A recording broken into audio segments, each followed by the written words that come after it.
Glory to God. Living ക്രൈസ്റ്റിലേക്ക് നിങ്ങളെവരെ ഞാൻ ചേർന്ന് സ്വാഗതം ചെയ്യുന്നു. ഒരിക്കൽ കൂടി തിരുവചനവുമായി നിങ്ങളുടെ മുമ്പിലേക്ക് കടന്നു വരുവാൻ വലിയവനായ ദൈവം എന്നെ സഹായിച്ച എല്ലാ വഴികൾക്കുമായി ഞാൻ ദൈവത്തിന് നന്ദി പറയുന്നു. പ്രിയരെ, പ്രാരംഭമായി ഈ എപ്പിസോഡ് സ്പോൺസർ ചെയ്യുന്നത് മുംബൈയിൽ നിന്നും ലൈസൻസസ് ആണ്. തൻ്റെ പ്രാർത്ഥനാ വിഷയം എന്ന് പറയുന്നത് തൻ്റെ സഹോദരി ജെസ്സിക്ക് വേണ്ടി അനുഗ്രഹിക്കപ്പെട്ട ഒരു ജോലിയുടെ വാതിൽ തുറക്കേണ്ടതിനായിട്ടും, അതേപോലെ തന്നെ രണ്ടാമത്തെ പ്രാർത്ഥന വിഷയം എന്ന് പറയുന്നത് തൻ്റെ മൂത്ത മകൻ വിനോദിൻ്റെ വിവാഹം വേഗത്തിൽ ഉറക്കേണ്ടതിനായിട്ടും അതിനുവേണ്ടിയുള്ള അത്ഭുത വഴി ദൈവം തുറക്കേണ്ടതിനായിട്ടും പ്രത്യേകമായി പ്രാർത്ഥന വിഷയം ചോദിക്കുന്നു. അതേപോലെ തന്നെ തൻ്റെ കുടുംബത്തിനകത്ത് വലിയ സമാധാനവും സന്തോഷവും വെളിപ്പെട്ട് വരേണ്ടതിനായിട്ട് ഈ ദിവസങ്ങളിൽ വലിയൊരു ദൈവപ്രവൃത്തി കാണുവാനായിട്ട് താൻ ഈ എപ്പിസോഡ് സ്പോൺസർ ചെയ്യുകയാണ്. നമുക്ക് ഒരുമിച്ച് ചേർന്നുകൊണ്ട് ഈ സഹോദരിക്ക് വേണ്ടി പ്രാർത്ഥിക്കാം. എൻ്റെ കൂടെ ഓരോ ദൈവമക്കളും പൂർണ്ണ ഹൃദയത്തോടെ പ്രാർത്ഥിക്കണമെന്ന് ഓർപ്പിക്കുന്നു. ഞാൻ വിശ്വസിക്കുന്നു ഇതൊരു ദൈവപ്രവൃത്തിയുടെ സമയമാണ്. എൻ്റെ കൂടെ ചേർന്നുകൊണ്ട് ഓരോ ദൈവമക്കളും പ്രാർത്ഥിക്കണമെന്ന് ഓർപ്പിക്കുന്നു. കാരണം ഈ മകൾ മുഖാന്തരമാണ് ഇന്നത്തെ ഈ എപ്പിസോഡ് കടന്നു പോകുന്നത്. ഞാൻ ഇങ്ങനെ വിശ്വസിക്കുന്നു, യോബ് തൻ്റെ സ്നേഹിതന്മാർക്ക് വേണ്ടി പ്രാർത്ഥിച്ചപ്പോൾ യോബിൻ്റെ സ്ഥിതിക്ക് ദൈവം ഭേദം വരുത്തിയെങ്കിൽ നമ്മൾ ഒരുമിച്ച് ചേർന്നുകൊണ്ട് ഈ സഹോദരിക്ക് വേണ്ടി പ്രാർത്ഥിക്കുമ്പോൾ നിങ്ങൾക്ക് വേണ്ടി കടക്കാരല്ലാത്ത ദൈവം അത്ഭുതങ്ങൾ ചെയ്യാൻ പോവുകയാണ്. ഒരുമിച്ച് പ്രാർത്ഥിക്കാം, കടകൾ അടയ്ക്കാം. ഞങ്ങളെ സ്നേഹിക്കുന്ന ഞങ്ങളുടെ നല്ല ദൈവമേ, പൂർണ്ണ ഹൃദയത്തോടെ ഞങ്ങൾ ലൈസൻസസിനായി പ്രാർത്ഥിക്കുന്നു. സഹോദരി ജെസ്സിക്കായി പ്രാർത്ഥിക്കുകയാണ്. കർത്താവെ, അത്ഭുതകരമായൊരു അത്ഭുതകരമായ ഒരു ദൈവപ്രവൃത്തി ഇപ്പോൾ ആ മകളുടെ ജീവിതത്തിൽ സംഭവിക്കട്ടെ. കർത്താവെ, ഞങ്ങളുടെ ആവശ്യങ്ങളുമായ പാതവിടത്തിൽ ആശ്രയിക്കുമ്പോൾ ഞങ്ങളെ കൈവിടാത്ത ഒരു ദൈവം ഉണ്ടെന്നുള്ളത് ഈ പ്രാർത്ഥന കഴിയുമ്പോൾ ഞങ്ങൾക്ക് വെളിപ്പെടുത്താൻ പോകുന്നതിനായി നന്ദി. കർത്താവെ, ആശ്രയിക്കുന്നതിന് വേണ്ടി പ്രവർത്തിക്കുന്ന ദൈവം, കർത്താവെ, ഇപ്പോൾ തന്നെ ആ ജെസ്സി സിസ്റ്ററിൻ്റെ വഴി തുറന്നതിനായി നന്ദി. കർത്താവെ, പ്രിയ സിസ്റ്ററിൻ്റെ മകൻ വിനോദിനായി ഞങ്ങൾ പ്രാർത്ഥിക്കുന്നു. അത്ഭുതകരമായ ആ വിടുതൽ, വിവാഹത്തിൻ്റെ വാതിൽ തുറക്കുന്നതിനായി നന്ദി. കർത്താവെ, അതിനുള്ള എല്ലാ വഴികളും ഇപ്പോൾ മുതൽ അങ്ങ് തുറക്കുന്നതിനായി സ്തോത്രം. ദൈവത്തിൻ്റെ പ്രവൃത്തി വെളിപ്പെട്ടതിനായി നന്ദി. യേശുവിൻ്റെ നാമത്തിൽ ഞങ്ങൾ പ്രാർത്ഥിക്കുന്നു. കർത്താവെ, ലൈസൻസസിൻ്റെ കുടുംബജീവിതം, കുടുംബാന്തരീക്ഷം എല്ലാം വലിയ സമാധാനവും സന്തോഷവും വെളിപ്പെട്ട് വരേണ്ടതിനായി കർത്താവെ പൂർണ്ണ ഹൃദയത്തോടെ ഞങ്ങൾ പ്രാർത്ഥിക്കുകയാണ്. കർത്താവെ, എല്ലാവരെയും ദൈവം തുടരണമേ അപ്പ. ദൈവത്തിൻ്റെ സാന്നിധ്യം വെളിപ്പെടണമേ അപ്പ. യേശുവെ, തിരുരക്തത്തിൽ ഞാൻ പ്രാർത്ഥിക്കുന്നു. ഈ പ്രാർത്ഥന നടന്നുകൊണ്ടിരിക്കുമ്പോൾ തന്നെ അത്ഭുത സാന്നിധ്യം, അത്ഭുത വിടുതൽ തന്നെ തൊട്ടതിനായി സ്തോത്രം. ദൈവപ്രവൃത്തി വെളിപ്പെട്ടതിനായി നന്ദി. യേശുവിൻ്റെ നാമത്തിൽ ഞാൻ പൂർണ്ണമായി ഏൽപ്പിക്കുന്നു. ഞാൻ ഇങ്ങനൊരു കാഴ്ച കാണുക, വേഗത്തിൽ ഈ രണ്ട് വിഷയത്തിനകത്തും ദൈവം മറുപടി തരാൻ പോവുകയാണ്. ദൈവത്തിൻ്റെ വലിയ പ്രവൃത്തി വെളിപ്പെടാൻ പോകുന്നു. ഞങ്ങൾ ഒരുമിച്ച് ദൈവത്തിൻ്റെ കാര്യത്തിലോട്ട്, ആ പാതപിടത്തിലോട്ട് സമർപ്പിക്കുന്നു. ദൈവം ഞങ്ങൾക്ക് വേണ്ടി പ്രവർത്തിച്ചതിനായി നന്ദി. ആമേൻ, ആമേൻ. പ്രിയരെ, അനുഗ്രഹിക്കപ്പെട്ട ഒരു എപ്പിസോഡിലോട്ട് ഞാൻ നിങ്ങളെ ക്ഷണിക്കുന്നു. കടന്നു വന്നാട്ടെ. പ്രിയരെ, മാറ്റമില്ലാത്ത ദൈവത്തിൻ്റെ തിരുവചനവുമായി ഒരിക്കൽ കൂടെ നിങ്ങളുടെ മുമ്പിലേക്ക് കടന്നു വരുവാൻ വലിയവനായി ദൈവം എന്നെ സഹായിച്ച എല്ലാ വഴികൾക്കുമായി ഞാൻ ദൈവത്തിന് നന്ദി പറയുന്നു. പ്രിയരെ, എൻ്റെ കഴിവോ എൻ്റെ മിടുക്കോ അല്ല, കർത്താവിൻ്റെ കരമാണ് ഓരോ പ്രാവശ്യവും നിങ്ങളുടെ മുമ്പിലേക്ക് കടന്നു വരുവാൻ എന്നെ സഹായിക്കുന്നത്. ആ നിലയിൽ നിന്നുകൊണ്ട് ദൈവവചനത്തിൻ്റെ ആഴം, ദൈവവചനത്തിൻ്റെ ശക്തിയെ നാം തിരിച്ചറിയാതെ പോകരുത്. യോഹന്നാന്റെ സുവിശേഷം 1-ാം അധ്യായം 1-ാമത്തെ വാക്യം പറയുന്നു, ആദിയിൽ വചനമുണ്ടായിരുന്നു, വചനം ദൈവത്തോടു കൂടെയായിരുന്നു, വചനം ദൈവമായിരുന്നു. എന്നെ കേൾക്കുന്നവരെ, വചനത്തിൻ്റെ ആഴമെന്ന് പറയുന്നത് വചനത്തിന് ദൈവത്തോളം ശക്തി ഉണ്ടെന്നുള്ളതാണ്. അങ്ങനെ ഉണ്ടെങ്കിൽ ഈ വചന സന്ദേശത്തിനകത്ത് നിന്നുകൊണ്ട് ആഴമായി പ്രാർത്ഥിക്കുകയും ഇത് സ്വീകരിക്കുകയും ചെയ്യുന്ന ചിലരോട് ഞാൻ ആത്മാവിൽ വിളിച്ചു പറയുകയാണ്. 107-ാം സങ്കീർത്തനം അതിൻ്റെ 20-ാമത്തെ വാക്യം, ഞാനെൻ്റെ വചനം അയച്ചവരെ സൗഖ്യമാക്കുകയും അവരുടെ കുഴിയിൽ നിന്ന് കരകയറ്റുകയും ചെയ്യും. എന്നെ കേൾക്കുന്നവരുണ്ടെങ്കിൽ ഒരുമിച്ച് വിശ്വസിച്ചുകൊണ്ട് പറ, ഈ മിനിറ്റിൽ വചനത്തിന് നിന്നെ കരകയറ്റാൻ പറ്റും. അസാധാരണമായ സൗഖ്യത്തെ ഈ വചനത്തിലൂടെ നിനക്ക് വേണ്ടി ദൈവം തുറന്നു തരാൻ പോവുകയാണ്. അവൻ്റെ അടിപ്പിണരാൽ നിനക്ക് സൗഖ്യം വന്നിരിക്കുന്നു എന്നുള്ള വചനത്തെ ഈ പ്രാരംഭത്തിൽ തന്നെ ആരെങ്കിലും ഏറ്റെടുക്കുന്നവരുണ്ടെങ്കിൽ ഇപ്പോൾ നിങ്ങളുടെ ജീവിതത്തിനകത്ത് ദൈവപ്രവൃത്തി സംഭവിക്കുകയാണ്. അതേ നിലയിൽ തന്നെ നിന്നുകൊണ്ട് 119-ാം സങ്കീർത്തനം 105-ാമത്തെ വാക്യം പറയുന്നു, നിന്റെ വചനം എൻ്റെ കാലിന് ദീപവും എൻ്റെ പാതയ്ക്ക് പ്രകാശവുമാണ്. എന്നെ കേൾക്കുന്നവരെ, വചനത്തിൻ്റെ ആഴമൊന്ന് ശ്രദ്ധിച്ചു നോക്കിയേ. ഈ വചനം ഒരാൾക്ക് വെളിപ്പെട്ടാൽ അവൻ്റെ പാതയ്ക്ക് പ്രകാശം വെളിപ്പെടുകയാണ് എന്ന് പറഞ്ഞാൽ 119-ാം സങ്കീർത്തനം 130-ാമത്തെ വാക്യം പറയുന്നു, നിന്റെ വചനത്തിൻ്റെ വികാസനം അത് പ്രകാശപ്രദമാകുന്നു, അത് അല്പബുദ്ധികളെ ബുദ്ധിമാന്മാരാക്കും. എന്നെ കേൾക്കുന്നവരുണ്ടെങ്കിൽ ഒരുമിച്ച് സ്വീകരിച്ചോ. ഇന്ന് ഈ വചനം നിങ്ങൾക്കൊരു വെളിപ്പാടായി തുറന്നു കിട്ടുമെങ്കിൽ ഇതാ നിനക്ക് മുമ്പോട്ട് ഈ വചനം വഴികാട്ടിയായി തീരാൻ പോവുകയാണ്. നിനക്ക് മുമ്പിൽ പാത തുറന്നു തരാൻ പോവുകയാണ്. ആത്മാവിൽ നിന്ന് സ്വീകരിക്കാൻ പറ്റുന്നവരുണ്ടെങ്കിൽ ഒരുമിച്ച്, കർത്താവേ, അങ്ങയുടെ വചനത്തിൻ്റെ ശക്തി എൻ്റെ വെളിയിൽ വെളിപ്പെടുത്തണമേ, അങ്ങയുടെ വചനം എന്നിൽ ആഴമായി ചലിക്കണമേ അപ്പ. ഞങ്ങൾ അധികമായി വിശ്വസിക്കുന്നു എന്ന് പറഞ്ഞുകൊണ്ട് പ്രാർത്ഥിക്കുന്നതിനുണ്ടെങ്കിൽ ഇപ്പോൾ സ്വീകരിച്ചോ, നിങ്ങളുടെ ജീവിതത്തിനകത്ത് ഒരു വലിയ ദൈവപ്രവൃത്തി, വലിയ ദൈവത്തിൻ്റെ കരം ചലിക്കാൻ പോവുകയാണ്. അതേ നിലയിൽ തന്നെ നിന്നുകൊണ്ട് ദൈവത്തിൻ്റെ കരം ഹല്ലേലൂയ എനിക്ക് അനുകൂലമാകും, ദൈവത്തിൻ്റെ പ്രവൃത്തി എനിക്ക് വേണ്ടി വെളിപ്പെടുമെന്നൊക്കെ പറയുന്നവരുണ്ടെങ്കിൽ ഇപ്പോൾ ഈ വചനത്തിനകത്ത് നിന്നുകൊണ്ട് സ്വീകരിച്ചു. 110 സങ്കീർത്തനം അതിൻ്റെ 42 വാക്യം പറയുന്നത്, ഞാൻ നിന്റെ വചനത്തിൽ ആശ്രയിക്കുന്നത് കൊണ്ട് എന്നെ നിന്ദിക്കുന്നവരോട് ഉത്തരം പറയുവാൻ ഞാൻ പ്രാപ്തനായിത്തീരും. എന്നെ കേൾക്കുന്നവരുണ്ടെങ്കിൽ ഒരുമിച്ചൊന്ന് വിശ്വസിക്ക്. കർത്താവെ പ്രാപ്തീകരിക്കുന്ന മുമ്പോട്ട് നടത്തുന്ന വചനത്തിനായി ഞങ്ങൾ ഒരുമിച്ച് ചേർന്നുകൊണ്ട് ദൈവത്തിന് നന്ദി പറയാണ്. എന്നെ കേൾക്കുന്ന ഓരോ ദൈവമക്കളും ഇപ്പോൾ ഈ വചനത്തിൻ്റെ ആഴത്തെ സ്വീകരിക്കണം. കർത്താവെ, ഞങ്ങൾ വിശ്വസിച്ചുകൊണ്ട് ഈ വചനത്തിൽ നിൽക്കുമ്പോൾ വചനം പാറയെ തകർക്കുന്ന ചുറ്റികലാകിയാൽ തിമോത്തിയോസിന്റെ ലേഖനത്തിൽ പറയാണ് വചനത്തിന് ബന്ധനമില്ല. അങ്ങനെ ഉണ്ടെങ്കിൽ വചന സന്ദേശത്തിൽ വിശ്വസിക്കുന്ന ഓരോ ദൈവമക്കളോട് ഞാൻ ആഴമായി വിളിച്ചു പറയുന്നു, ദൈവത്തിന്റെ വചനത്തെ മുറുകെ പിടിക്കുക. ദൈവത്തിന്റെ വചനത്തിന്റെ ശക്തി ഇതാ നിനക്ക് വേണ്ടി വെളിപ്പെട്ടു വരികയാണ്. യോഹന്നാന്റെ സുവിശേഷം 15 അധ്യായം അതിന്റെ 7 വാക്യം പറയാണ്, നിങ്ങൾ എന്നിലും എൻ്റെ വചനം നിങ്ങളിലും വസിച്ചാൽ നിങ്ങൾ ഇച്ഛിക്കുന്നത് എന്തെങ്കിലും അപേക്ഷിപ്പിൻ, ഞാനത് ചെയ്തു തരും. ഒരുമിച്ച് എൻ്റെ കൂടെ ചേർന്നുകൊണ്ട് വചനത്തെ കൈക്കൊള്ളുന്ന, വചനത്തിൽ വിശ്വസിക്കുന്ന ഓരോ ദൈവമക്കളോടും എനിക്ക് പറയാനുണ്ട്, കർത്താവിൻ്റെ ഒരു വലിയ കൈമാറ്റം നിങ്ങളുടെ മേളിൽ സംഭവിക്കാൻ പോവുകയാണ്. യോഹന്നാന്റെ സുവിശേഷം 6 അധ്യായം അതിന്റെ 63 വാക്യം ശ്രദ്ധിച്ചാൽ ഇതാ യേശു കർത്താവ് പറയുകയാണ്, ഞാൻ നിങ്ങളോട് സംസാരിച്ച വചനം ജീവനും ആത്മാവുള്ളതാണ്. എന്നെ കേൾക്കുന്നവരെ, ഈ വചനം റിസീവ് ചെയ്യുമ്പോൾ തന്നെ നിങ്ങളിലേക്ക് ഒരു പുതിയ ജീവൻ, ഒരു എഴുന്നേൽപ്പിൻ്റെ ജീവൻ നിങ്ങളുടെ മേളിൽ സംഭവിക്കുകയാണ്. അതേപോലെ തന്നെ ഈ വചനം നിങ്ങൾ റിസീവ് ചെയ്യുമ്പോൾ ഇതിനകത്ത് പരിശുദ്ധാത്മാവിൻ്റെ കൈമാറ്റം നിങ്ങളിലേക്ക് സംഭവിക്കുകയാണ്. കാരണം എന്തെന്ന് ചോദിച്ചാൽ, കൊർന്നേലിയോസിൻ്റെ ഭവനത്തിൽ പത്രോസ് അപ്പോസ്തലൻ വചനം പറഞ്ഞുകൊണ്ടിരിക്കുമ്പോൾ തന്നെ ആ ഇരുന്ന എല്ലാവരും പരിശുദ്ധാത്മാവിൽ നിറഞ്ഞതായി കാണുകയാണ്. അങ്ങനെ ഉണ്ടെങ്കിൽ ഈ വചനം കേട്ടുകൊണ്ടിരിക്കുമ്പോൾ ചിലവരിൽ ജീവൻ വെളിപ്പെടുന്നു, അതേ നിലയിൽ തന്നെ ചിലവർ ആത്മാവിൽ നിറയുകയാണ്. അത് ആ പുതിയ നിലകളിലേക്ക്, പുതിയ തലങ്ങളിലേക്ക് ചിലവർ കയറുന്നു. സ്വർഗീയമായ ദർശനങ്ങൾ ഇവർക്ക് ദൈവം തുറന്നു കൊടുക്കാൻ പോകുന്നു. എൻ്റെ കൂടെ പ്രാർത്ഥിക്കാൻ പറ്റുന്നുണ്ടെങ്കിൽ മുഴുവൻ ഈ സമയം മുതൽ പ്രാർത്ഥിച്ചു തുടങ്ങുക. ദൈവവചനത്തിൻ്റെ ആഴം, ദൈവവചനത്തിൻ്റെ ശക്തി ചിലവരുടെ മേളിൽ വെളിപ്പെട്ട് വരട്ടെ. അതേ നിലയിൽ തന്നെ എബ്രായലേഖനക്കാരൻ പറയുന്നു, ദൈവത്തിൻ്റെ വചനം ജീവനും ചൈതന്യമുള്ളതാണ്, ഏത് ഇരുതല വാളിനേക്കാൾ മൂർച്ചയേറിയതും സതികളെയും മജ്ജകളെയും വേർതിരിച്ച് ഉള്ളങ്ങളിലേക്ക് കടന്നു ചെല്ലുവാൻ ശക്തിയുള്ളതാണ്. അപ്പോൾ എന്നെ കേൾക്കുന്നവരുണ്ടെങ്കിൽ വിശ്വസിച്ചുകൊണ്ട് പ്രാർത്ഥിക്കുക. ഇതാ രോഗസൗഖ്യത്തിന് വേണ്ടി പ്രാർത്ഥിക്കുന്നവർക്ക് വേണ്ടി ഇതാ വചനം എക്സ്റേക്കോ സ്കാൻ മെഷീനോ കണ്ടുപിടിക്കാത്തത് പോലും ഈ വചനത്തിന് കണ്ടുപിടിച്ച് നിന്നെ സൗഖ്യമാക്കാൻ കഴിയും. ഇപ്പോൾ തന്നെ വിശ്വസിച്ചുകൊണ്ട് സ്വീകരിക്കാൻ തയ്യാറാകണം. വെളിപ്പാട് പുസ്തകം 1 അധ്യായം 3 വാക്യം പറയുന്ന ഈ വചനം കേൾക്കുകയും ഇത് വായിക്കുകയും ഇത് പ്രമാണിക്കുകയും ചെയ്യുന്ന മനുഷ്യൻ ഭാഗ്യവാൻ എന്നാണ് പറയുന്നത്. അതേ നിലയിൽ തന്നെ ഞാൻ വിളിച്ചു പറയുന്നു, നിങ്ങൾ ഇന്ന് കേട്ടുകൊണ്ടിരിക്കുമ്പോൾ നിങ്ങൾ അനുഗ്രഹിക്കപ്പെടുകയാണ്. നിങ്ങൾ ഇന്ന് തീരുമാനമെടുക്കുകയാണ്, ദൈവത്തിൻ്റെ വചനത്തിൽ ഞാൻ ജീവിക്കുമെന്നൊരു തീരുമാനമെടുക്കുമ്പോൾ തന്നെ നിങ്ങൾ അനുഗ്രഹിക്കപ്പെടുകയാണ്. നിങ്ങളിത് വായിക്കാൻ തീരുമാനമെടുക്കുന്നുണ്ടെങ്കിൽ നിങ്ങൾ അനുഗ്രഹിക്കപ്പെടുകയാണ്. ഏത് നിലകളിലാണെങ്കിലും ഇന്ന് ഈ ദൈവവചനത്തിൻ്റെ ശക്തിയിൽ, ദൈവവചനത്തിൻ്റെ ആഴത്തിൽ ഒന്നുകൂടെ ഒന്ന് സമർപ്പിക്കുന്ന ചിലവരെ നോക്കി എനിക്ക് പറയാനുണ്ട്, ഇരമ്യാവ് 1:12, നീ കണ്ടത് ശരി തന്നെ, എൻ്റെ വചനം നിവർത്തീകരിക്കേണ്ടതിന് ഞാൻ തന്നെ ജാഗരിച്ചുകൊള്ളും. വചനം നിവർത്തീകരിക്കപ്പെടുന്നതാണ്. വചനത്തിൻ്റെ ശക്തി നിനക്ക് വേണ്ടി വെളിപ്പെടുകയാണ്. അയക്കപ്പെടുന്ന വചനത്തിൻ്റെ പ്രത്യേകത അത് അതിൻ്റെ കാര്യം തികച്ചിട്ട് മാത്രമേ മടങ്ങിപ്പോകത്തുള്ളൂ. വിശ്വസിക്കുന്നവരുണ്ടെങ്കിൽ പിതാവിൻ്റെ ആദരത്തിൽ നിന്ന് പുറപ്പെടുന്ന വചനത്തിൻ്റെ ശക്തി അതിൻ്റെ കാര്യം സാധിച്ച് അതിൻ്റെ ഇഷ്ടം സാധിപ്പിച്ച് മാത്രമേ ആ വചനം തിരിച്ചു പോകത്തുള്ളൂ.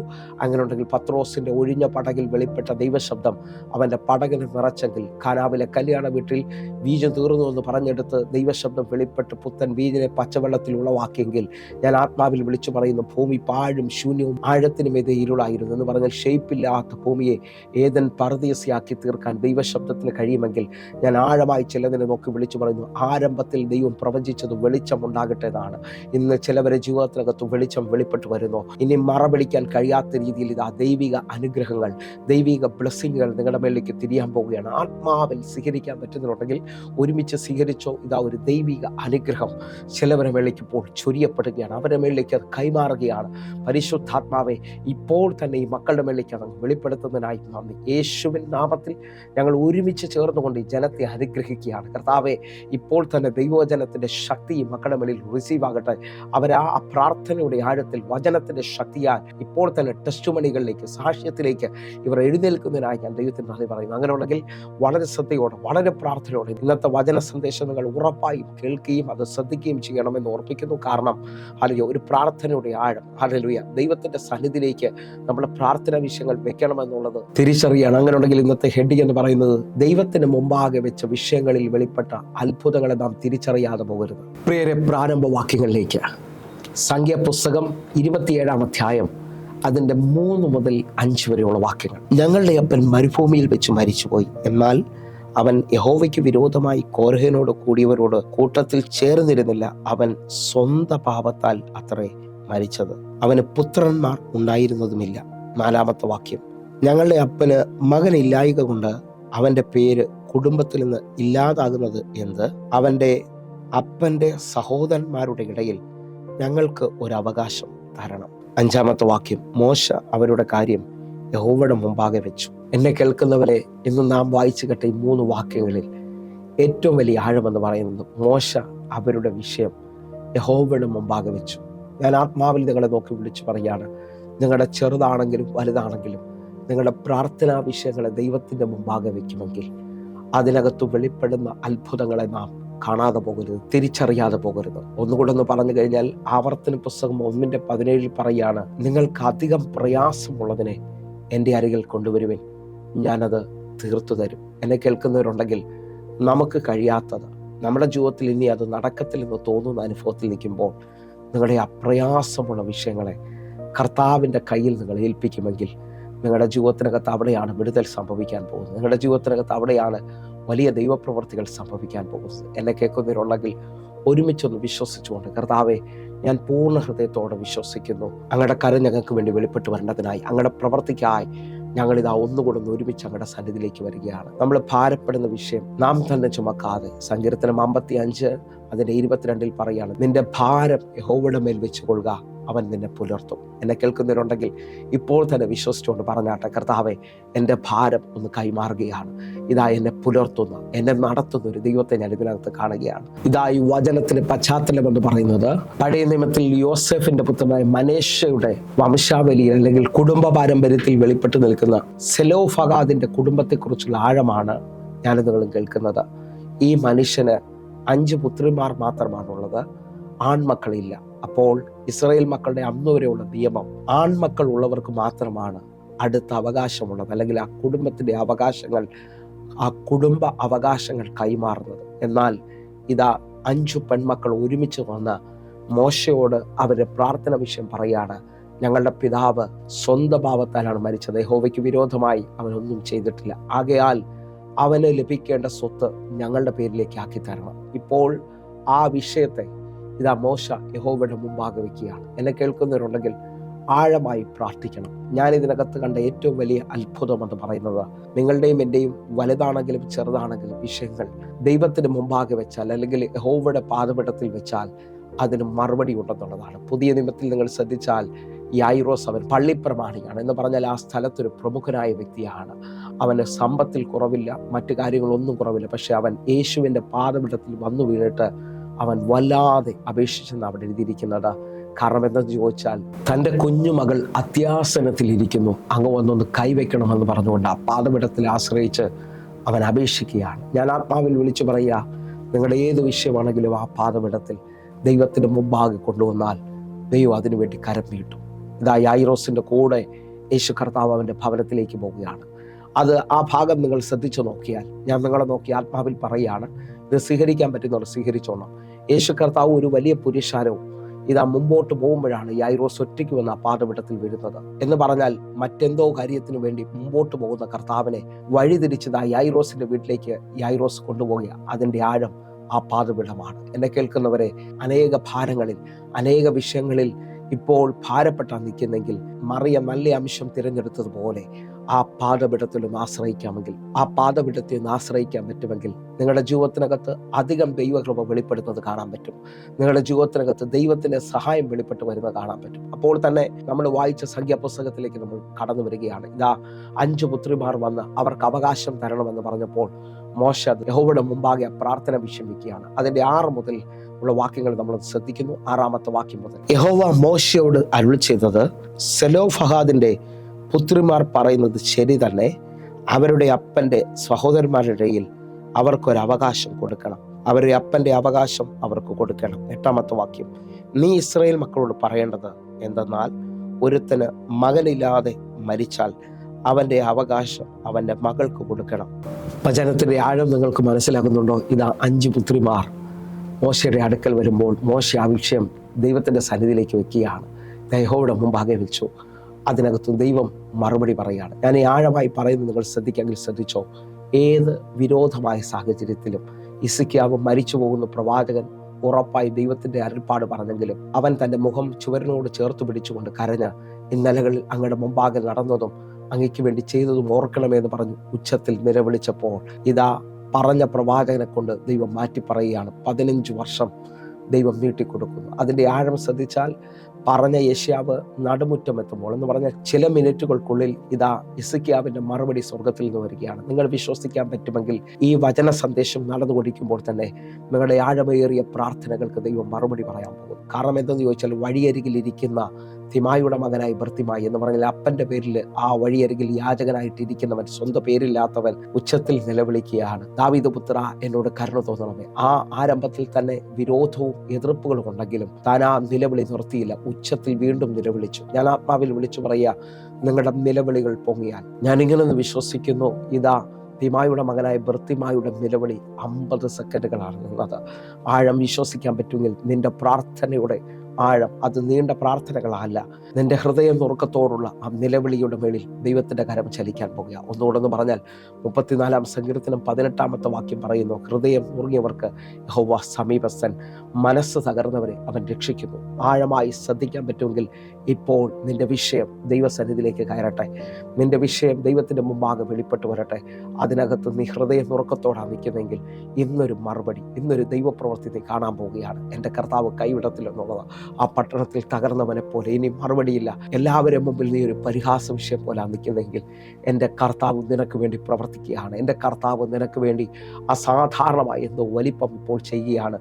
വിശ്വസിച്ചുകൊണ്ട് ആ ദൈവ സാന്നിധ്യത്തിലേക്ക്, ആ പാദപിടത്തിലേക്ക് വരുമെങ്കിൽ നിന്റെ മല പോലുള്ള വിഷയങ്ങൾ ഇതാ മെഴുകുപോലെ ഉരുകിത്തീരാൻ പോകുകയാണ്. കാരണം ദൈവ സാന്നിധ്യത്തിൽ 97-ാം സങ്കീർത്തനം 5-ാമത്തെ വാക്യം പറയുന്നു, ദൈവ സാന്നിധ്യത്തിൽ മലകൾ മെഴുകുപോലെ ഉരുകുമെന്ന്. ആഴമായി ശ്രദ്ധിക്കാമെങ്കിൽ ഇപ്പോൾ നമുക്ക് ഒരുമിച്ച് പ്രാർത്ഥനയോടെ ഇതാ നമ്മുടെ വിഷയത്തിലേക്ക് മടങ്ങി വരികയാണ്. ഇതാ സെലോഫാഗതിന്റെ 5 പുത്രിമാർ ഇതാ മോശയോട് വന്ന് പറഞ്ഞത് മോശ യഹോവയുടെ മുമ്പിൽ വെച്ചു. യഹോവ മോശയ്ക്ക് മറുപടി കൊടുക്കുകയാണ്, ആ 5 പുത്രിമാർക്കുള്ള അവകാശം കൊടുക്കണം. ഞാൻ ആത്മാവിൽ നിങ്ങളോട് വിളിച്ചു പറയുന്ന പദം സ്വീകരിച്ചോ. എത്ര വലിയ വിഷയമാണെങ്കിലും ലോകത്തിൽ നടക്കത്തില്ലെന്ന് പറഞ്ഞാലും നീ പൂർണ്ണ ഹൃദയത്തോടാണ് പ്രാർത്ഥിക്കുന്നതെങ്കിൽ നിന്റെ വിഷയത്തിന് മറുപടിയുണ്ട്. നിന്റെ വിഷയത്തിനകത്ത് നന്മ വെളിപ്പെട്ട് വരും. അതേ നിലയിൽ തന്നെ നിന്നുകൊണ്ട് നിങ്ങൾ ശ്രദ്ധിച്ചു നോക്കണമേ. ഈ 5 സഹോദരിമാർക്ക് അല്ലെങ്കിൽ ഈ 5 പുത്രിമാർക്ക് ദൈവം മറുപടി കൊടുക്കുക മാത്രമല്ല, അവര് നിമിത്തം, അവരെ പ്രാർത്ഥന റിയലായതുകൊണ്ട്, അവരെ ആവശ്യം റിയലായതുകൊണ്ട്, അവര് നിമിത്തം ആ ദേശത്തിൽ ഇസ്രായേൽ മക്കൾക്ക് അന്നു മുതൽ ഒരു തിരിവ് ഉണ്ടാകുകയാണ്. അവർക്ക് വേണ്ടി ദൈവം റൂളുകളെ മാറ്റി എഴുതുകയാണ്. അവർക്ക് വേണ്ടി നിയമത്തെ ദൈവം മാറ്റി എഴുതുന്നു. ഇതാ അന്നു മുതൽ ആര് ഇസ്രായേൽ മരിച്ചാലും അവർക്ക് മകനില്ലെങ്കിൽ മകളാണുള്ളെങ്കിൽ അവൾക്ക് അവകാശം കിട്ടണം. അവൾക്ക് വേണ്ടിയുള്ള അവകാശം വെളിപ്പെട്ട് വരണം. നിങ്ങളൊന്ന് ആഴം ശ്രദ്ധിച്ചു നോക്കിയോ? ഇതാണ് എന്നെ ഏറ്റവും കൂടുതൽ ചിന്തിപ്പിച്ചത്. പ്രാർത്ഥനയോടെ ദൈവസന്നിധിയിൽ വരുന്ന നീ നിമിത്തം ദേശത്തിൽ നിയമങ്ങൾ മാറാൻ പോവുകയാണ്. അസാധാരണമായ ദൈവപ്രവൃത്തികൾ സംഭവിക്കാൻ പോവുകയാണ്. എൻ്റെ കൂടെ വിശ്വസിക്കുന്നവരുണ്ടെങ്കിൽ ഇപ്പോൾ മുതൽ പ്രാർത്ഥിക്കുക. ദൈവത്തിൻ്റെ കരം ചലിക്കുകയാണ് പ്രാർത്ഥനയോടുകൂടെ. എനിക്കിന്നും മറക്കാൻ പറ്റാത്തൊരു അനുഭവമുണ്ട്. കൊല്ലത്ത് ഏകദേശം 5 വർഷങ്ങൾക്ക് മുമ്പ് ഒരു സാധാരണപ്പെട്ട കുടുംബത്തിൽ നിന്ന് നേഴ്സിംഗ് കഴിഞ്ഞൊരു കുഞ്ഞുണ്ട്. ഹല്ലേലൂയ. അവൾക്ക് വലിയ സമ്പത്തോ കാര്യങ്ങളോ ഒന്നുമില്ല. ഹല്ലേലൂയ. വളരെ നിലവിളിയോടാണ് അവൾ പ്രാർത്ഥനയ്ക്ക് വരുന്നത്. ഹല്ലേലൂയ. എൻ്റെ കുടുംബത്തിൻ്റെ അവസ്ഥയൊന്ന് മാറ്റുവാൻ എൻ്റെ ജീവിതത്തിൽ ഞാനാണ് ആ കുടുംബത്തിൽ ആശ്രയമായി നിൽക്കുന്നത്. പാസ എനിക്ക് വേണ്ടി പ്രാർത്ഥിക്കണം. ഞാൻ എങ്ങനെയും UK പോകാനായിട്ട് ആഗ്രഹിക്കുന്നുണ്ട്. പക്ഷേ എനിക്ക് അവിടുത്തെ ഇംഗ്ലീഷ് എക്സാം എഴുതിയെടുക്കാനുള്ള കഴിവോ മിടുക്കോ ഒന്നുമില്ല. ഹല്ലേലൂയ. എനിക്ക് OET പാസ്സാകാനോ കഴിവൊന്നുമില്ല. എന്നെ കേൾക്കുന്നവരെ, ആ മകള് ഹല്ലേലൂയ പ്രാർത്ഥനയ്ക്ക് മുടങ്ങാത്തവളാണ്. ഹല്ലേലൂയ. അവളുടെ വിഷയം, അവൾ കണ്ണുനീരോടാണ് പ്രാർത്ഥനയ്ക്ക് നിൽക്കുന്നത്. എന്നാൽ ഇന്ന് സ്ഥിതി മാറി കേട്ടോ. നമ്മൾ അനുഗ്രഹിക്കപ്പെട്ടവളുടെ വിവാഹം കഴിഞ്ഞു. ഹല്ലേലൂയ. അനുഗ്രഹിക്കപ്പെട്ട ഭവനം വെച്ചു. അവളുടെ മാതാപിതാവും അനുഗ്രഹത്തോടെ ജീവിക്കുന്നു. ഞാൻ ആഴം പറയുന്നത്, ആ സമയത്ത് അവൾ വന്ന് പ്രാർത്ഥിച്ചു. അവൾ പ്രാർത്ഥിച്ച് ഇംഗ്ലീഷ് എക്സാം എഴുതി. പക്ഷേ മാർക്ക് കുറവാണ്. രണ്ടാമതൊരു ഇംഗ്ലീഷ് എക്സാം എഴുതാനോ അതിൻ്റെ ഡേറ്റ് എടുക്കാനോ അതിനുള്ള കഴിവോ സാമ്പത്തികമോ അവർക്കില്ല. ആ സമയം കഴിയുകയാണ്. എന്നാൽ അവൾ പ്രാർത്ഥിച്ചു. അവൾ നിലവിളിച്ചിട്ട് പറഞ്ഞു, എനിക്ക് ഈ മുമ്പോട്ട് പോകാൻ പറ്റുമോ? എന്നെ കേൾക്കുന്നവരെ, ഒറ്റ മാസത്തേക്ക് UK എന്തോ ഒരു റൂള് മാറി. അറിയാം, ഇവൾ എഴുതിയ മാർക്ക് മാത്രം മതിയായിരുന്നു UK പോകാനായിട്ട്. അവൾക്ക് സുഖമായിട്ട് പോകാനും ദൈവം ആ ദേശത്തിൽ ഇന്ന് അവിടെ ഒരു ഗവൺമെൻറ് ഹോസ്പിറ്റൽ വർക്ക് ചെയ്യുകയാണ്. ദൈവം അത്രത്തോളം വലിയ വഴി അവൾക്ക് വേണ്ടി തുറന്നു. ഞാൻ ആത്മാവിൽ വിളിച്ചു പറയുകയാണ്, നിങ്ങൾ വിശ്വസിക്കുന്നവരാണെങ്കിൽ, നിങ്ങൾക്ക് ഈ സാക്ഷ്യം കേൾക്കണമെങ്കിൽ നമ്മുടെ യൂട്യൂബ് ചാനലിൽ കിടപ്പുണ്ട് ഈ സാക്ഷ്യം. അറിയാം, ഏകദേശം 5 വർഷങ്ങളുടെ പിന്നിലോട്ട് നിങ്ങൾ നോക്കിയാൽ ഈ സാക്ഷ്യം കാണാൻ പറ്റും. ഞാൻ ആത്മാവിൽ വിളിച്ചു പറയുന്നത്, ദൈവത്തിന് അസാധ്യമായിട്ടൊന്നുമില്ല. ദൈവത്തിന് സകലതും കഴിയും. ഇപ്പോൾ തന്നെ ആ സർവശക്തൻ്റെ പാദപീഠത്തിലൊന്ന് ആശ്രയിക്കാൻ പറ്റുമെങ്കിൽ, ദൈവത്തിൻ്റെ സന്നിധിയിലേക്ക്, ദൈവത്തിൻ്റെ മുമ്പാകെ നിങ്ങളുടെ വിഷയങ്ങൾ കൊണ്ടുവരാൻ പറ്റുമെങ്കിൽ, നിങ്ങൾ പ്രാർത്ഥിക്കുന്ന വിഷയത്തിന് മറുപടി വരും. അത് നിങ്ങൾക്ക് മാത്രമല്ല, നിങ്ങളുടെ തലമുറയ്ക്ക്, നിങ്ങളുടെ പട്ടണക്കാർക്ക് ഒരു അതിശയമായിരിക്കും. നിങ്ങൾ നിമിത്തം അനേകർക്ക് വാതിൽ തുറക്കാൻ പോവുക. നിങ്ങൾ നിമിത്തം അനേകർ അത്ഭുതങ്ങളിലേക്ക് വരാൻ പോയി. ഞാൻ ഇങ്ങനെ തന്നെ വിശ്വസിക്കുന്നു. ആ സമയത്ത് ഈ കുഞ്ഞിന് മാത്രമല്ല UK തുറന്നു കിട്ടിയത്, അവൾ മുഖാന്തരം, അവളുടെ കണ്ണുനീര് മുഖാന്തരമായിരിക്കും അനേകർ UK എത്തിയിട്ടുണ്ട്. ഞാൻ ആത്മാവിൽ വിളിച്ച് പറയാം, നീ ദൈവത്തിന് മുമ്പാകെ പ്രാർത്ഥിക്കുമ്പോൾ ആ ദേശത്തെ തന്നെ ദൈവം തൊടാൻ പോകും. ഇങ്ങനെ നിങ്ങളൊന്ന് ശ്രദ്ധിക്കുമെങ്കിൽ, ഇതാ സംഖ്യാപുസ്തകം 17-ാം അധ്യായത്തിൽ അഹരോന് നേരെ നിൽക്കുന്ന പിറുപിറുപ്പ് ഇതാ ദൈവം നിർത്തലാക്കുന്നത് കാണാം. 12 ഗോത്രത്തിൽ നിന്ന് 12 വടി അവരവരുടെ പേരെഴുതി കൊണ്ടുവരാൻ പറയുകയാണ് ദൈവം. ആ 12 വടികളെ ഇതാ മോശ സാക്ഷ്യകൂടാരത്തിലേക്ക്, യഹോവയുടെ സന്നിധിയിലേക്ക് കൊണ്ടുവരികയാണ്. എന്നെ കേൾക്കുന്നതിനുണ്ടെങ്കിൽ നമുക്ക് ആ ഭാഗം ഒന്ന് വായിച്ച് പ്രാർത്ഥിക്കാൻ പോവുകയാണ്. സംഖ്യാപുസ്തകം 17-ാം അധ്യായം അതിൻ്റെ 5-ാമത്തെ വാക്യത്തിലേക്ക്. ഞാൻ തിരഞ്ഞെടുത്തവൻ്റെ വടി തളർക്കും. ഇങ്ങനെ ഇസ്രായേൽ മക്കൾ നിങ്ങൾക്ക് വിരോധമായി പിറുപിറുക്കുന്നത് ഞാൻ നിർത്തലാക്കും. 6-ാമത്തെ വാക്യം. മോശ ഇസ്രായേൽ മക്കളോട് സംസാരിക്കുകയും അവരെ സകല പ്രഭുക്കന്മാരും ഗോത്രം ഗോത്രമായി ഓരോ പ്രഭുക്കന്മാർ ഓരോ വടി വീതം 12 വടി അവൻ്റെ പക്കൽ കൊണ്ടു കൊടുക്കുകയും ചെയ്തു. 7-ാമത്തെ വാക്യം. മോശ വടികളെ സാക്ഷ്യകൂടാരത്തിൽ യഹോവയുടെ സന്നിധിയിൽ വെച്ചു. 8-ാമത്തെ വാക്യം. പിറ്റേന്നാൾ മോശ സാക്ഷ്യകൂടാരത്തിൽ കടന്നപ്പോൾ ലേവി ഗൃഹത്തിലുള്ള അഹരോന്റെ വടി തളർത്തിരിക്കുന്നത് കണ്ടു. അത് തളർത്തു പൂത്ത് ബദാം ഫലം കായ്ച്ചിരിക്കുന്നു. എന്നെ കേൾക്കുന്നവരുണ്ടെങ്കിൽ വിശ്വസിക്ക്, ഒറ്റ രാത്രി കൊണ്ട് അഹരോന്റെ വടി ഇതാ 3 പ്രോസസ്സിലേക്ക് കയറിയാണ്. അഹരോന്റെ വടി തളർത്തു പൂത്ത് ഫലം കായ്ച്ചു. ആഴമായി ശ്രദ്ധിക്കാമെങ്കിൽ ശ്രദ്ധിച്ചോ, നിനക്ക് വിരോധമായി നിൽക്കുന്ന എല്ലാ എതിരുകളെയും ആ പിറുപിറുപ്പുകളെയും കർത്താവ് നിർത്തലാക്കാൻ പോവുകയാണ്. യഹോവയുടെ സന്നിധിയിലേക്ക്, ദൈവത്തിന് മുമ്പാകെ നിന്റെ പ്രാർത്ഥനാ വിഷയങ്ങൾ വരുമെങ്കിൽ നീ ഒരു അത്ഭുതത്തെ കാണാൻ പോവുകയാണ്. ഒന്നുകൂടെ എന്ന് പറഞ്ഞാൽ, ബാലൻ്റെ കയ്യിൽ 3 ദിവസമായി പഴക്കമായി നിന്ന 5 അപ്പവും 2 മീനും കർത്താവിൻ്റെ കയ്യിൽ വന്നപ്പോൾ അത് 5000 പുരുഷന്മാർ തിന്ന് തൃപ്തരായെങ്കിൽ എന്ന് പറഞ്ഞാൽ 15000 പേർക്ക് തിന്ന് തൃപ്തരാകുകയും ശേഷിക്കുന്നത് 12 കൊട്ടം നിറച്ചെടുക്കുകയും ചെയ്യുമെങ്കിൽ, ഞാൻ ആത്മാവിൽ വിളിച്ചു പറയുകയാണ്, നിന്റെ വിഷയത്തിനകത്ത് ദൈവപ്രവൃത്തി വെളിപ്പെട്ട് വരാൻ പോകുക. നിന്റെ വിഷയത്തിനകത്ത് അസാധാരണമായി ദൈവത്തിൻ്റെ കരം ചലിക്കാൻ പോകുക. എൻ്റെ കൂടെ ഇത് കാണുന്നവർ ഇപ്പോൾ നിങ്ങളുടെ വിഷയങ്ങളെ ദൈവത്തിൻ്റെ സന്നിധിയിലേക്ക്, ദൈവത്തിൻ്റെ മുമ്പാകെ വയ്ക്കുവാൻ നിങ്ങൾ മറക്കരുത്. ഒരുമിച്ച് എൻ്റെ കൂടെ പ്രാർത്ഥിക്കാം. ഏത് കട്ടിയായ വിഷയമാണെങ്കിലും ഈ പ്രാർത്ഥന കഴിയുമ്പോൾ ഒരു മറുപടി വരുമെന്ന് നിങ്ങൾ വിശ്വസിക്കണം. കണ്ണുകൾ അടയ്ക്കാം, നമുക്ക് ഒരുമിച്ചൊന്ന് പ്രാർത്ഥിക്കാം. 17-ാം തീയതി, കഴിഞ്ഞ മാസം 17-ാം തീയതി സിസേറിയൻ ചെയ്തു ബെൻസീർ ഹോസ്പിറ്റലിൽ. അപ്പം കുഞ്ഞിന് പെട്ടെന്ന് ഹാർട്ട് ബീറ്റ് കുറഞ്ഞ് പെട്ടെന്ന് തന്നെ ICUലോട്ട് കൊണ്ടുപോയി. ഞാൻ അവിടെ വെള്ളിയാഴ്ച കുണ്ട്ര പ്രെയർ നടക്കുമായിരുന്നു. ഞാൻ ഉടനെ തന്നെ കൃപസിസ്റ്ററിനെയും പാസ്റ്ററിനും ഞാൻ മെസ്സേജ് ഇട്ടു. അപ്പം തന്നെ കൃപസിസ്റ്ററും പാസ്റ്ററും പ്രാർത്ഥിച്ച് അന്നേരം തന്നെ എൻ്റെ മകൻ്റെ പെങ്ങൾ നേഴ്സായതുകൊണ്ട് അത് പെട്ടെന്ന് തന്നെ ആ ICU റൂമിലോട്ട് കയറിയപ്പോൾ കുഞ്ഞ് കിടന്ന് കളിക്കുക, അല്ലാതെ ഒരു പ്രശ്നവും ഇല്ലായിരുന്നു. 2 മണിക്കൂർ അങ്ങനെ വെക്കണമെന്ന് പറഞ്ഞു. പക്ഷേ അതൊന്നും സംഭവിച്ചില്ല.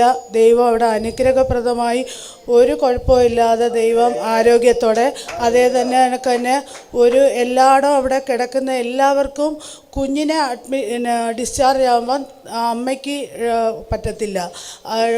കുഞ്ഞിന് അങ്ങനെ ഓരോ പ്രശ്നങ്ങൾ. പക്ഷേ ദൈവനാമത്തിൽ ആ അനുഗ്രഹത്തോടെ തന്നെ പാസ്റ്റർ പ്രാർത്ഥിച്ചു. പിന്നെയും പ്രാർത്ഥിച്ചായിരുന്നു. ICU വന്നതിന് ശേഷവും പ്രാർത്ഥിച്ച് അതിൻ്റെ അനുഗ്രഹത്താൽ 4-ൻ്റെ അന്ന് രാവിലെ തന്നെ ഡിസ്ചാർജ് ചെയ്തു. ദൈവാനുഗ്രഹത്തോടെ കുഞ്ഞും മോളും അനുഗ്രഹമായിട്ടിരിക്കുന്നു. ദൈവത്തിന് സ്തുതി, ദൈവനാമത്തിന് മഹത്വം. കഴിഞ്ഞ ദിവസം പാസ്റ്ററിൻ്റെ പ്രേയറിനായിട്ട് ഞാനും മോനും മോളും കൂടെ പ്രേയറിന് ഇവിടെ വന്നിട്ട് കാറിലാണ് വന്നിട്ട് തിരിച്ച് പോകാൻ നേരത്ത് മോൻ്റെ കാർ ഉണ്ടായിരുന്ന സ്ഥലത്ത് 2 മരം വീണിട്ട് ആ കാറ് ഇട്ടിരുന്ന സ്ഥലം ഇതായിട്ട് കിടപ്പുണ്ട്. അപ്പം ഞങ്ങൾ ഇവിടെ വന്നതിന് ശേഷമാണ് ആ മരം ആ സ്ഥലത്ത് വന്ന് വീണത്. ഞങ്ങൾ ആ വണ്ടി എടുത്ത് പ്രേയറിന് വന്നില്ലായിരുന്നു എന്നുണ്ടെങ്കിൽ ആ വണ്ടി ഫുള്ളും 2 മരം മൂടോടെ ഇളവി കിടക്കുമായിരുന്നു. അപ്പോൾ പാസ്റ്റർ എപ്പോഴും പറയുമായിരുന്നു, ഇനി കഴിഞ്ഞ തവണ സാക്ഷ്യം പറഞ്ഞപ്പോൾ പാസ്റ്റർ പറഞ്ഞ് ഇനിയും സിസ്റ്ററെ സാക്ഷ്യമുണ്ട് എന്ന് പറഞ്ഞ്. അത് നിവർത്തിയായി. ഇത് ചെയ്ത എൻ്റെ ദൈവത്തിന് കോടാകോടി നന്ദിയും. പ്രാർത്ഥിച്ച പാസ്റ്ററിനെ എപ്പോഴും ഞങ്ങൾക്ക് ദൂത് പറഞ്ഞ് പ്രാർത്ഥിക്കുന്ന പാസ്റ്ററിനും നന്ദി പറയുന്നു. ആമേൻ. ഞങ്ങളെ സ്നേഹിക്കുന്ന ഞങ്ങളുടെ നല്ല ദൈവമേ, പൂർണ്ണ ഹൃദയത്തോടെ ഞങ്ങൾ ഒരുമിച്ച് എൻ്റെ കൂടെ പ്രാർത്ഥിക്കുന്ന ഓരോ മക്കൾക്കുമായി പ്രാർത്ഥിക്കുന്നു. ശാരീരികമായി നിൽക്കുന്ന അലർജി രോഗങ്ങൾ ഇപ്പോൾ സൗഖ്യമാകട്ടെ. ഹല്ലേലൂയ. അസാധാരണമായ സൗഖ്യത്തിൻ്റെ കരം ഇപ്പോൾ അനേക മക്കളെ തൊടട്ടെ അപ്പ. അടിപ്പിണരാനുള്ള സൗഖ്യം വെളിപ്പെടുത്തണമേ അപ്പ. ദൈവത്തിൻ്റെ എഴുന്നേൽപ്പുകൾ സംഭവിക്കേണ്ടത് കർത്താവേ. അനേക പേപ്പറുകൾ തടയപ്പെട്ട് വെച്ചിരിക്കുന്ന നന്മകൾ ഇപ്പോൾ തുറക്കേണ്ടതിനായി പ്രാർത്ഥിക്കുന്നു. ദൈവമേ, ഒരു നന്മയുടെ അടയാളം അങ്ങ് വെളിപ്പെടുത്തണമേ അപ്പ. അത്ഭുതത്തിൻ്റെ കരം വെളിപ്പെടുത്തണമേ എന്ന് പ്രാർത്ഥിക്കുന്നു. യേശുവേ, തിരുരക്തത്തിൽ ഞങ്ങൾ ഒരുമിച്ച് പ്രാർത്ഥിക്കുകയാണ്. ഇതൊരു ദൈവപ്രവൃത്തിയുടെ സമയമാകയാൽ കർത്താവെ, ഞാൻ വിശ്വസിച്ചുകൊണ്ട് പ്രാർത്ഥിക്കുമ്പോൾ തന്നെ മറുപടികൾ സംഭവിക്കുകയാണല്ലോ, അത്ഭുതങ്ങൾ സംഭവിക്കുകയാണല്ലോ. കർത്താവെ, അങ്ങയുടെ വലിയ കരം വെളിപ്പെട്ടതിനായി നന്ദി. യേശുവിൻ്റെ തിരുരക്തത്തിലും യേശുവിൻ്റെ നാമത്തിലും ഞങ്ങൾ പ്രാർത്ഥിക്കുന്നു. പ്രാർത്ഥന നടന്നുകൊണ്ടിരിക്കുമ്പോൾ തന്നെ അങ്ങയുടെ മക്കളുടെ മേളിൽ വലിയ ഉയർച്ച, വലിയ ദൈവപ്രവൃത്തി സംഭവിച്ചിരിക്കുകയാണ്. കർത്താവെ, പൂർണ്ണമായി ഞാൻ ഏൽപ്പിച്ച് പ്രാർത്ഥിക്കുന്നു. കർത്താവെ, ഇതൊരു ദൈവപ്രവൃത്തിയുടെ സമയമാകയാൽ നന്ദി. യേശുവിൻ്റെ നാമത്തിലും യേശുവിൻ്റെ രക്തത്തിലും അടഞ്ഞത് തുറക്കട്ടെ. അറിയാം, വിസാകൾ സ്റ്റാമ്പിയപ്പെടട്ടെ, ദൈവപ്രവൃത്തികൾ സംഭവിക്കട്ടെ, വിവാഹം നടക്കട്ടെ, തലമുറയില്ലാത്തവർക്ക് അത്ഭുതകരമായ വഴികൾ തുറക്കട്ടെ. സ്വർഗ്ഗം അത് ചെയ്തതിനായി നന്ദി. യേശുവിൻ നാമത്തിൽ പ്രാർത്ഥിക്കുന്നു. കേൾക്കണം പിതാവേ. ആമേൻ. പ്രിയരെ, എൻ്റെ കൂടെ പ്രാർത്ഥിച്ച ഓരോ ദൈവമക്കളും ഇപ്പോൾ തന്നെ നിങ്ങൾ ചെക്ക് ചെയ്യണം. നിങ്ങൾക്ക് മറുപടികൾ വരികയാണ്. ഇപ്പോൾ തന്നെ നിങ്ങൾ ഈ കാണുന്ന നമ്പറുകളിലേക്ക് വിളിക്കുക, പ്രാർത്ഥന വിഷയങ്ങൾ അറിയിക്കുക. അത്ഭുതകരമായ ദൈവപ്രവർത്തികൾ വാട്സാപ്പിൽ നിങ്ങൾ കോൺടാക്ട് ചെയ്യാൻ മറക്കരുത്. ഞാൻ നിങ്ങൾക്ക് വേണ്ടി പ്രതികരിക്കാൻ ആഗ്രഹിക്കുന്നു. പ്രാർത്ഥിക്കാൻ നമുക്ക് ഒരുമിച്ച് ചേർന്നുകൊണ്ട്. അങ്ങനെ ഉണ്ടെങ്കിൽ ഈ മെസ്സേജുകൾ നിങ്ങൾ കഴിയുമെങ്കിൽ പാസ്റ്റർ റോയ് ഹെൻറി എന്ന യൂട്യൂബ് ചാനലിലേക്ക് നിങ്ങൾ കടന്നു വരിക. കർത്താവിൻ്റെ വലിയ കാര്യം നിങ്ങൾക്ക് വേണ്ടി വെളിപ്പെട്ട് വരട്ടെ. അതേപോലെ എല്ലാ ദിവസവും വൈകിട്ട് 6 മണിക്ക് നമുക്ക് സൂമിൽ ആരാധനയുണ്ട്. നിങ്ങളെ ഞാൻ ക്ഷണിക്കുന്നു. കർത്താവിൻ്റെ വലിയ സ്നേഹം നിങ്ങൾക്ക് വേണ്ടി വെളിപ്പെട്ട് വരട്ടെ. കർത്താവ് നിങ്ങളെ അധികത്തിൽ മാനിക്കും. God bless you. ആമേൻ.